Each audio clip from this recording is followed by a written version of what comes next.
it's finally happening. Bethesda, Todd, and the team, they're doing the unthinkable. They're finally going to fix Starfield. All of our worries, the lack of exploration, the quirky, the weird NPCs, the loading screens, the space travel, all of it doesn't matter because Bethesda have a plan. They are going to sort it. They are going to fix this game. How are they going to do it? Well, they're going to be adding in a city map. They're introducing more modding tools so that fans can fix the game for them, because that'd just be too much work for Todd and the team. And what I'm referring to is a recent post from Bethesda.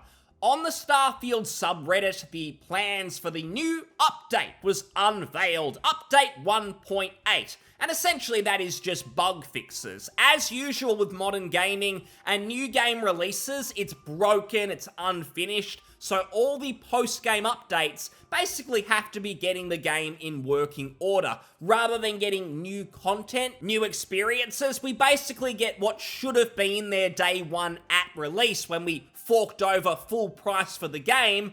We get that later instead, and we get told it's an update when really it's a fix that we should have gotten in the first place. Essentially, though, it means the game's not really going to get fixed for a long time. At least that's what I thought, because Bethesda, they've responded and they've made their mark here. They're going to convince us that there's a long-term plan to make Starfield whole. And aside from this, I'm also going to introduce you to a new Starfield community full of people who have had it with anyone who criticizes this game. It's a new echo chamber, and the rules around this community are you are not allowed to criticize it or you're banned. So we're going to have a look at those people because there's some interesting characters. But starting off with Bethesda's post.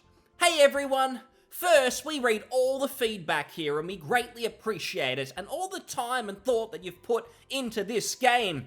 This small update was to mostly address the pet asteroid. So many asked about following our last larger update. Now, pet asteroid, I was not familiar with this, but I did a little bit of digging and it refers to this glitch, which is when you're in space, you have a little asteroid follow you like a pet, as the name suggests.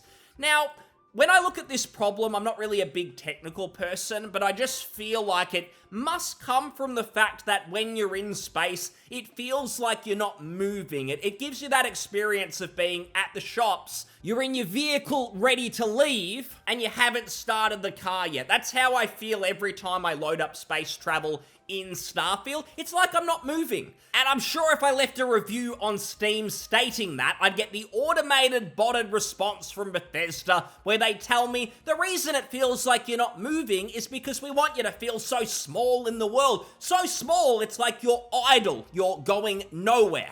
Although I bet the real reason that they secretly know themselves is that space travel is totally pointless to the design of Starfield, so they put no effort into it. That's why it feels so weak, that's why you have these glitches, because it totally underwhelms, it was totally underdeveloped.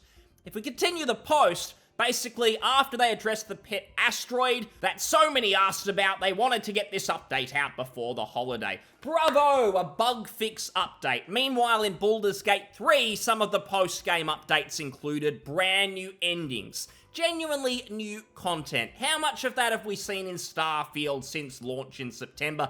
I think we've seen that you had the ability to eat food if it was in front of you, but even if you do that, you consume the entire plate of food. You can't just take the piece of cheese. The entire plate disappears. Interesting stuff. You fix something, you create new issues. They go on to say, we've been hard at work on many of the issues you've posted, and please expect an update early next year that will include a number of in-progress quest fixes. So basically, we're not going to be adding any genuine content to address the fundamental issues. It's going to be more bug fixes, more filling in the cracks. And if I'm honest, looking at them fixing the game, it's purely for entertainment value because they can't fix the game. The foundation has been built on sand. Starfield, just as a concept, it doesn't work. The idea of space travel, 100 planets, procedural generation, it was broken in the concept stage. You can do anything you like around quests, adding a couple of things to planets, new locations.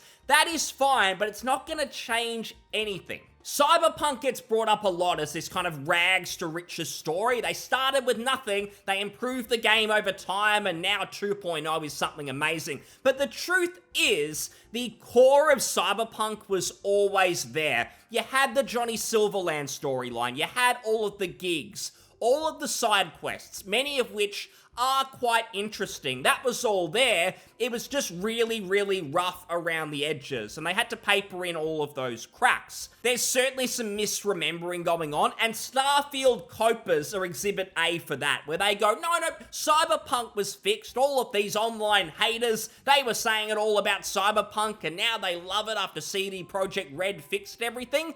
Hate to say it, it's not going to happen with Starfield because it is just so bad at its core, no one's going to change their mind on it. Because Skyrim was not this huge juggernaut, people are playing it for 10 years because of the faction quest lines. No one really gives a shit about them. They're okay, but it was the world, it was the storytelling through exploration. Starfield only has the faction quests. The exploration is missing. You can't patch that in, unfortunately, and they're not even pretending they are. They're talking about quest issues, quest fixes.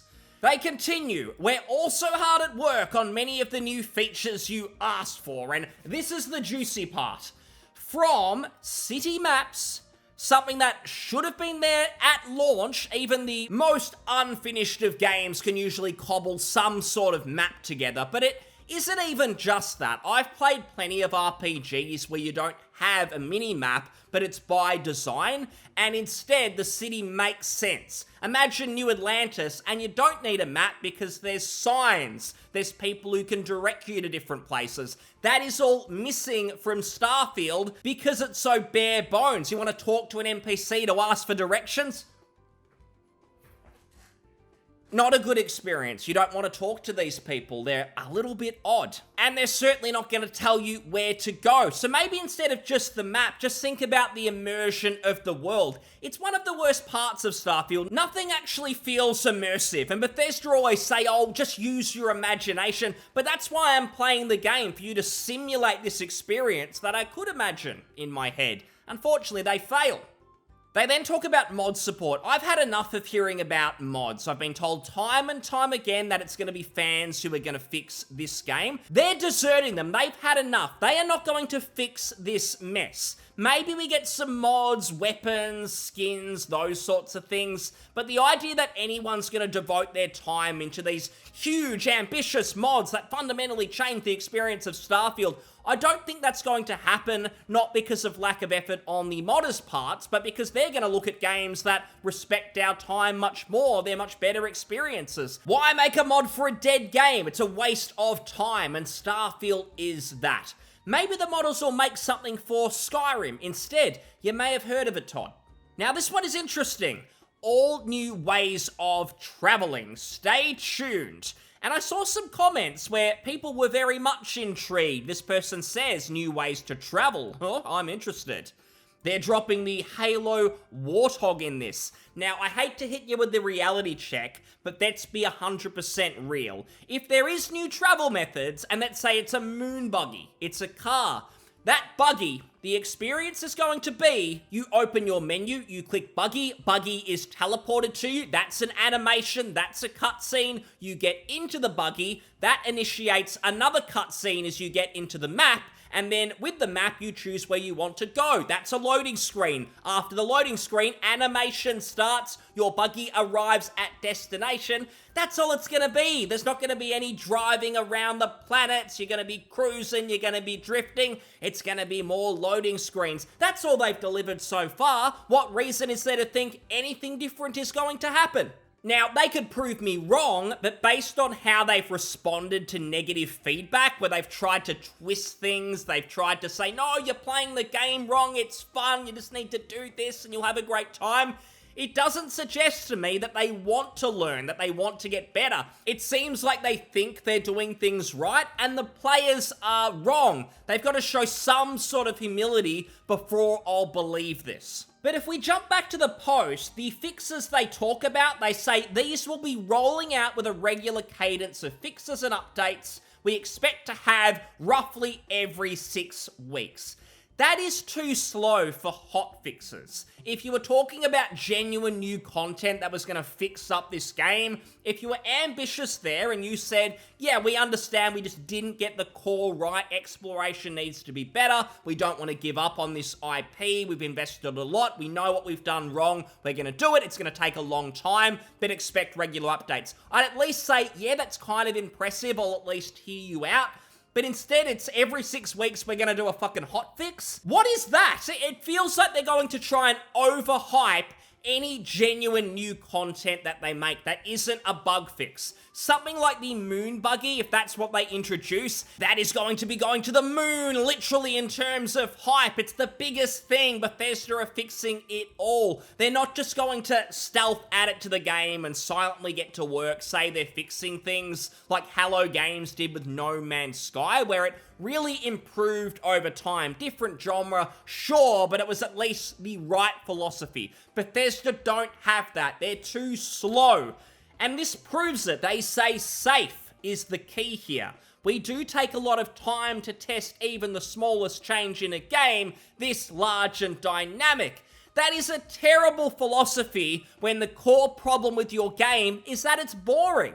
No one wants to play it because they're not having fun. I have played so many janky games that were broken, but the core experiences were so fun, I keep going back to them. Vampire the Masquerade Bloodlines 1, that is an example that comes to mind. Totally broken game when it released. It was very difficult to try and get through, but the reason fans have stuck with it and they fixed it over time is because it is so fun. Starfield's the opposite, it's a total chore, it is boring. Now, I did mention this other community, these Starfield hardcore fans, and you're banned if you say anything bad about the game, and they've commented on this too. This is the No Sodium Starfield. And the way they describe it is as followed. Come discuss your adventures through the cosmos with fellow Redditors. Do not be afraid to express constructive criticism about this game. The only thing we don't allow here is toxicity. Now, any of these hive minds, the waters are always very muddled when it comes to you can't do this, but you can sort of do this. You can't do that, you can sort of... Basically, you just know that the moderators are going to ban anyone who says anything bad. And I'm not just saying that, I'm not just making an assumption in advance, because there's all these little extra rules that are in place on top of that. Such as, if someone makes a positive post about Starfield, you can't go in there and leave a negative comment whatsoever. Even if it's constructive criticism, doesn't matter. You're getting banned. So that defeats the whole purpose, right? Because the only people who would come to this community are people who want to talk positively about the game. Therefore, all the posts are going to be positive. No one can put a negative comment in there or they get banned, meaning it's purely a hive mind. That pretty much explains it. And the same update from Bethesda that we just went over, they're commenting on it. This person mentions, oh, update every 6 weeks. It's so promising.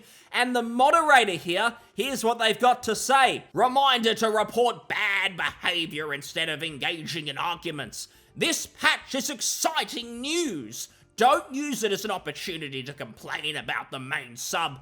Typical Reddit moderator, he's already there, he's already got his handcuffs ready, you're going to be going to jail if you say anything bad and all the comments. This is so promising. Yes, I'm optimistic looking at how well they maintain Fallout 76. I can't wait for more details. Now, if this was just a regular game that people were being positive about, I'd say, yeah, do your thing. But with Starfield, you just know these people are coping. And I want to explain why it is a problem. The reason for all the negativity around Starfield isn't simply because a big game company released mediocre RPG. That isn't it. That happens all of the time. The reason goes back a little while. Bethesda released Fallout 4. It's not their greatest game by any means, but it is a traditional Bethesda game. It's single-player focused, it's got the big open world, it's got the quest, it's got the environmental storytelling, and most people had at least a decent time with it. I think that's fair to say. Then they announced Fallout 76.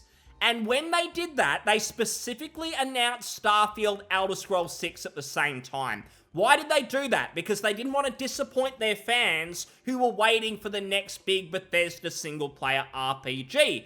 And with Fallout 76, we got something totally different, multiplayer-focused. It might have had the world somewhat, but it is not the core Bethesda games experience. We were led to believe that Fallout 76 was something extra, a bonus on top of traditional Bethesda games that we were going to continue to get. But that isn't what happened. We learned over the years that Fallout 76 was all hands on deck. Todd and his team, as well as other Bethesda studios, were all hands on deck for it. So we got Fallout 76 instead of a Fallout 5, instead of the Elder Scrolls 6, and that's made clear by the huge gap between Fallout 4 and Starfield. It's something like 8 years. Starfield by itself didn't take 8 years, it couldn't. It's an absolutely shoddy effort. The reason I believe, and one of the reasons that Starfield is so bland, is they realized they had to rush it because Fallout 76 was a fail. They hadn't released anything competent for ages, so they had to get onto Starfield, and because it was this new ambitious effort, 100 planets, they had to cut some corners, and that's why we've got this shoddy mess.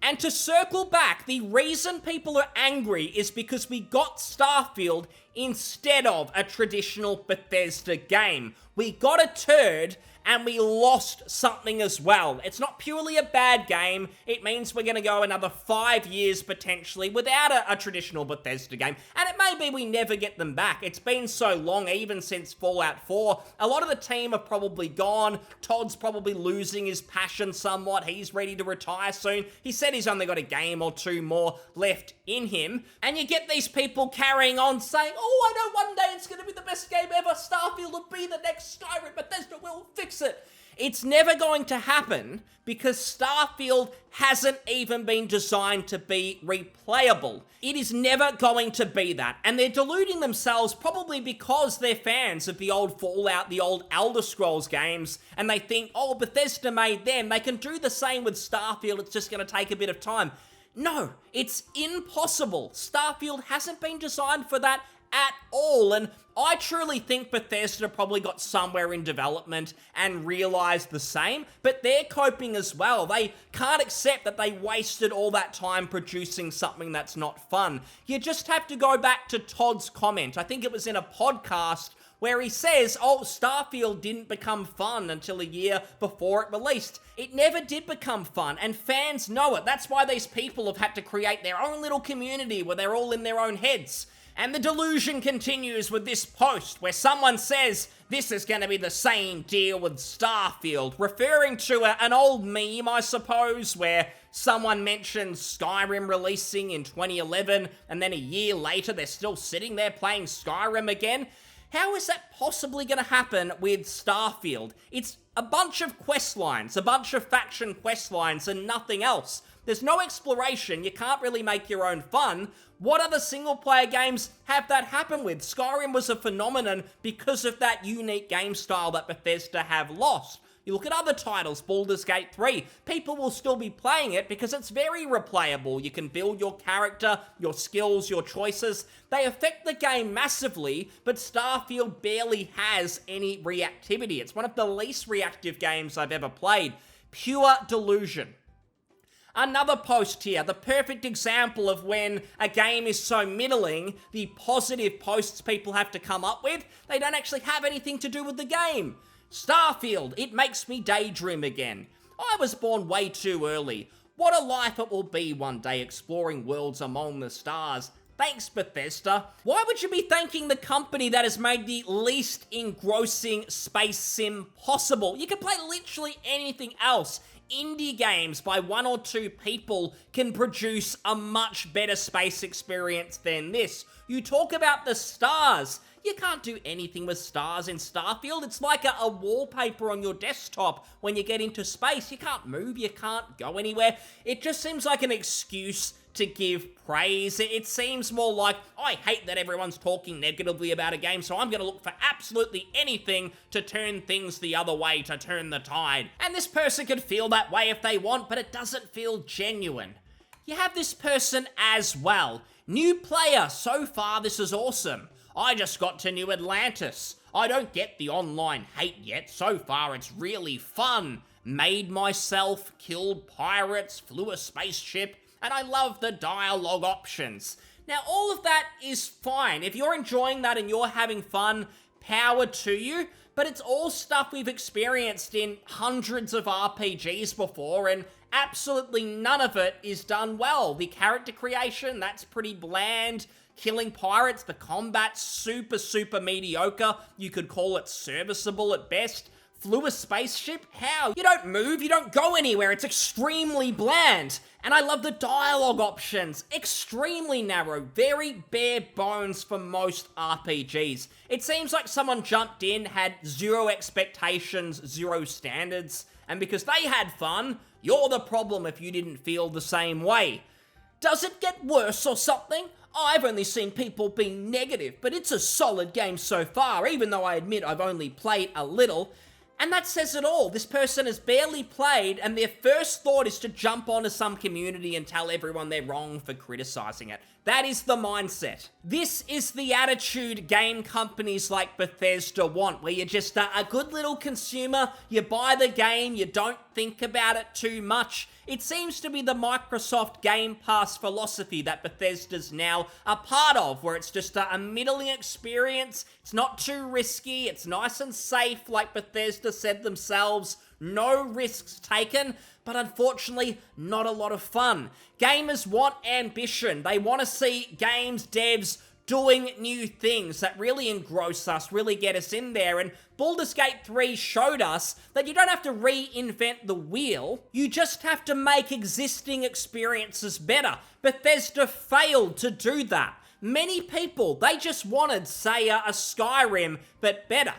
And better doesn't mean bigger, by the way. I don't think the map sizes need to get larger. Starfield, we saw that that's a big fail. 100 planets, 100 big nothings. No one cares about them. I don't even think people were negative towards Starfield. There was so much hype before release. People were expecting the big new Bethesda game. I myself, I was thinking, this is before the 100 planet stuff, by the way, but I imagined it in my mind, and I thought, maybe there's 2 or 3 planets, and maybe each of those, they make up a big land mass, and altogether it's maybe the size of Skyrim, maybe a bit bigger. But instead we got this mess of systems, this mess of ideas, and seeing people just cope and tell themselves that it's all fine, it doesn't help anyone. If you genuinely feel this way, then whatever, I can't help you. But if Bethesda's takeaway from all this is that gamers are toxic, they just shouldn't be listened to, nothing is ever going to get improved. We're never going to see another Skyrim, another Fallout 3, like any of those titles that you enjoy from them, because Todd and so on, they'll just keep throwing their shitty ideas into their games. Heads need to roll. Anyone incompetent, which sounds like a lot of people, they need to be moved on. They used to strike gold, they used to have a good system, but it's not working anymore. The machine is broken. People want those good games back, so something needs to be done. Microsoft had this hands-on approach. They need to get in there. They need to get the right heads in there making these titles because there's a demand for them. Years and years after Skyrim, there aren't really games like that where you can jump in, make your own fun, play your own way. Other RPGs are just different. I see all the same sorts of posts in here. Starfield fanboys who'll go, oh, even if Bethesda made it like Skyrim, it was one seamless world, people still would have hated on it. They still would have trashed the game. It's simply bullshit because Baldur's Gate 3, again, it was highly praised. It may have even gotten too much praise. People will not criticize any aspect in some cases, so don't try and say that no one can be happy about a game. That one has just been celebrated. And again, people are totally disappointed, not just because we got a middling RPG, but because we got it instead of another Skyrim-like, another Fallout-like. People are hungry for that sort of game. Bethesda failed to deliver, and it's made people doubly upset. We've missed something that we've been hyped about for a long time. You've replaced it. You've essentially done the bait and switch. Not as bad as the day before, for sure, but you know what I mean. And that's why people are not happy, and they're not going to believe you when you say you're going to fix this game, do an update every 6 weeks. Totally not going to happen because the game you made fundamentally stinks and it is never going to get to that level. You're going to have to start again. Move on to the Elder Scrolls 6. Forget about this mess and clean house. You need talented people within your studio who understand exploration if you're ever going to get anywhere again. This is peak cope, thinking that Starfield's going to be fixed, thinking your little patches, your little hot fixes, your moon buggy, or whatever you introduce is going to do anything. It is not. Move on. Thanks so much for listening. I'll see you on the next one. Cheers. Bye.